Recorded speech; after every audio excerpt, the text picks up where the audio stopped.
आज हम लोग यहाँ पर देखने वाले हैं बीएससी सेकेंड ईयर फिजिक्स का सेकेंड पेपर, जिसे हम लोग यहाँ पास माइनर कहते हैं। तो आइए हम एक एक करके पूरे क्वेश्चन को देख लेते हैं। और ये पेपर आपका 2024 का रहने वाला है, इसलिए यह वीडियो बहुत ज्यादा इंपॉर्टेंट हो जाता है। आपको बता दूं कि आप लोग इस वीडियो को देखने के बाद आप मेरे मोस्ट इम्पोर्टेंट क्वेश्चन का वीडियो देख लीजिएगा, क्योंकि पूरे क्वेश्चन उसी से आए हुए हैं। अगर आप लोग उन मोस्ट इम्पोर्टेंट क्वेश्चन को अच्छे तरीके से कर लेंगे तो मैं गारंटी देता हूँ कि आप लोग अच्छे नंबर से पास होकर दिखाओगे। और यह पेपर आपका इलेक्ट्रिसिटी मैग्नेटिज्म बारे में यहाँ पर दिया गया है।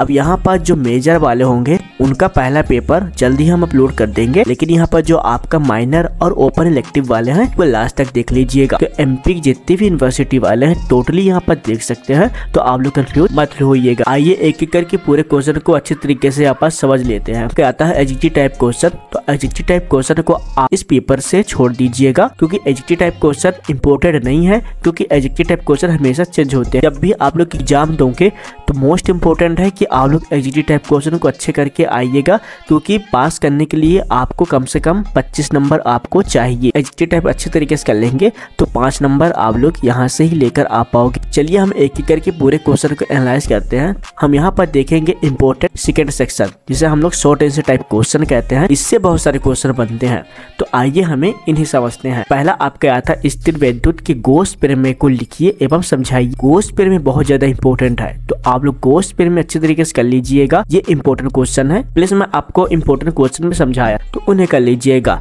एंड इसके बाद फिर आपका अतवें आया है एक बिंदु रेखा के कारण r दूरी पर विद्युत क्षेत्र की तीव्रता एक व्यंजक निगमित कीजिए। तो ये आपका सेकंड क्वेश्चन हो जाते हैं, लेकिन ये आपके पहले यूनिट का ही क्वेश्चन बना हुआ है, तो आप लोग ध्यान दीजिएगा। फिर इसके बाद फिर आपका तीसरा क्वेश्चन आता है लॉरेंज बल का समीकरण लिखिए एवं इसकी सहायता से चुंबकीय क्षेत्र B को परिभाषित कीजिए। आप लोग लॉरेंज बल भी कर लीजिएगा, इसको भी हम लोग यहाँ पर इंपॉर्टेंट क्वेश्चन में प्रोवाइड करा चुके हैं कि इनके लेक्चर चाहिए हमें, तो आप लोग बस कमेंट में लेक्चर कर दीजिएगा। एंड अगर आपके पास यहाँ पर नोट्स नहीं है तो नोट्स के लिए आप लोग हमें डायरेक्ट कांटेक्ट कर सकते हैं, या फिर लिंक्स आपको यहाँ पर प्रोवाइड किया हूँ, तो वहाँ से भी आप लोग नोट्स को बाय कर सकते हैं अगर आपके पास नहीं है तो। एंड यहाँ पर भी पूछा गया है मुक्त एवं बद्ध धाराओं में अंतर स्पष्ट कीजिए, जो कि बहुत ज्यादा इंपॉर्टेंट हो जाते हैं। इसके बाद फिर बहुत ज्यादा इंपॉर्टेंट है वो आपका किरचॉफ के नियम को समझाइए, क्योंकि किरचॉफ के नियम हमेशा यहाँ पास क्या होता है रिपीट होते रहते हैं, इसलिए आप लोग इन्हें अच्छे तरीके से कर लीजिएगा। एंड इसके बाद फिर आपका यहाँ पास आता है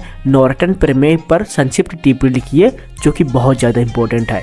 अब जो इंग्लिश मीडियम वाले होंगे वो अपने अकॉर्डिंग यहाँ पर समझते रहिएगा। एंड इसके बाद फिर यहाँ पर कुछ आंशिक क्वेश्चंस पूछे गए हैं। कभी कभी आंशिक क्वेश्चन भी पूछ लिया जाता है, तो आपको इनके कॉन्सेप्ट या फिर फार्मूला पता होना चाहिए, तो आप लोग इजिली कर पाओगे। लेकिन इसके बाद आपका सेकंड क्वेश्चन आया है विद्युत चुंबकीय प्रेरण से संबंधित फैराडे का नियम। तो आप लोग फैराडे का नियम आप लोग देख लो, तो ये आप लोग अच्छे तरीके से कर सकते हैं। इंपॉर्टेंट क्वेश्चन है, आप लोग इससे अच्छे तरीके से नंबर ला पाएंगे। फिर यहाँ पर पूछा गया है विद्युत धारा के लिए स्वतंत्र समीकरण को निम्नलिखित कीजिए। तो यहाँ पर आपका स्वतंत्र समीकरण है, ये इंपॉर्टेंट हो जाते हैं, तो आप लोग इन्हें कर लीजिएगा। फिर इसके बाद फिर आपका आता है चुंबकीय तरंगों के प्रेम अभिलक्षणों की विवेचना कीजिए। यहाँ पर आपके विद्युत चुंबकीय तरंगों के बारे में पूछा गया है। तो शॉर्ट क्वेश्चन से बहुत सारे यहाँ पास रिपीट हुए हैं। अब यहाँ पास बारी आती है आपका लॉन्ग आंसर टाइप क्वेश्चन, जिसे हम दीर्घ उत्तरीय प्रश्न कहते हैं। इन्हें अच्छे तरीके से करेंगे, क्योंकि जो आपका लॉन्ग आंसर टाइप क्वेश्चन होता है ये क्वेश्चन हमेशा रिपीट होते ही रहते हैं और सेम टू सेम क्वेश्चन आपके एग्जाम में आ जाते हैं। आप लोग इन क्वेश्चन को अच्छी तरीके से कर लीजिएगा, जिनमें से आपको DE में यहाँ पास क्या संबंध बताना है, तो आप लोग DEP अच्छी तरीके से देख लीजिए।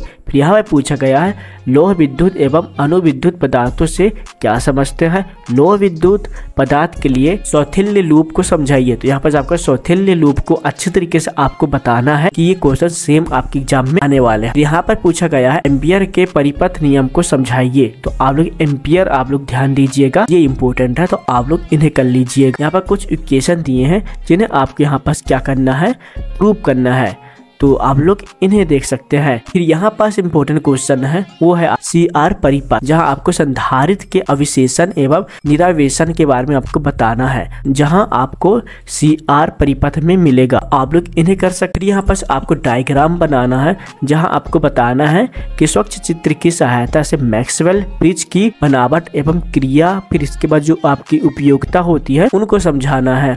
तो आप लोग इन्हें अच्छे तरीके देख लीजिए। फिर इसके बाद कुछ यहाँ पर पूछा गया है है इलेक्ट्रॉन के विशिष्ट आवेश, जहां आपको ईएम के बारे में आपको बताना है, जहां थॉमसन विधि का वर्णन करना है। तो थॉमसन विधि यहाँ पास इंपॉर्टेंट हो जाता, तो आप लोग यहाँ पास इन्हें देख लीजिएगा। इसके बाद फिर और भी क्वेश्चन यहाँ पर आते रहते हैं, जैसे कि यहाँ पास आया है, पूछा गया गैल्वेनोमीटर के बारे में, जहाँ बनावट हो गया, इनकी जो क्रिया विधि हो गया, इन्हें हम लोग देख सकते हैं। फिर इसके बाद फिर आपका 11वां नंबर पूछा गया है, समय के साथ परिवर्तनीय विद्युत एवं चुंबकीय क्षेत्र के लिए मैक्सवेल का यहाँ पर जो विस्थापन धारा घनत्व है, इनके बारे में पूछा गया है। आप लोग इन क्वेश्चन को देख लीजिएगा। फिर बहुत से इंपॉर्टेंट क्वेश्चन यहाँ पर मिलते जाएंगे, तो आप लोग बस इन क्वेश्चन को टिक कर लीजिएगा।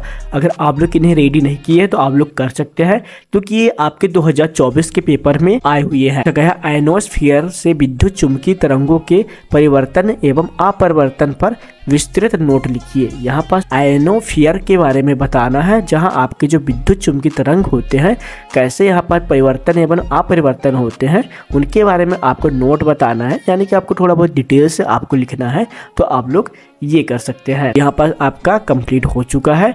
अब यहाँ पास आपको बता दूं कि आप लोग इस पेपर को देखने के बाद प्लीज मेरे मोस्ट इंपोर्टेंट का जो क्वेश्चन बनाया हूँ, आप लोग उन्हें देख लीजिएगा, क्योंकि उनसे बहुत सारे क्वेश्चन मेरे इसी वीडियो में आए हुए हैं, जो कि यहाँ पास आप लोग देख लिए हैं। अगर आपको बिलीव नहीं होगा तो आप लोग उस वीडियो को देखने के बाद इस वीडियो को देख लीजिएगा, तो आपको समझ में आ जाएगा। प्लीज आप लोग हमारे व्हाट्सएप ग्रुप में ज्वाइन नहीं हुए हैं, तो आप लोग हमारे व्हाट्सएप ग्रुप में ज्वाइन हो जाइएगा। प्लीज हमारे व्हाट्सएप का जो चैनल है उसे भी आप लोग फॉलो कर सकते हैं, जहां आप लोग हमारे से कनेक्ट रहेंगे तो हम आपको यहाँ पर हेल्प कर पाएंगे, और आप हमारा भी हेल्प कर सकते हैं हमें फीडबैक देकर। तो इसके बाद हम लोग और भी नेक्स्ट वीडियो लेकर आएंगे। जब तक के लिए जय हिंद, बाय बाय।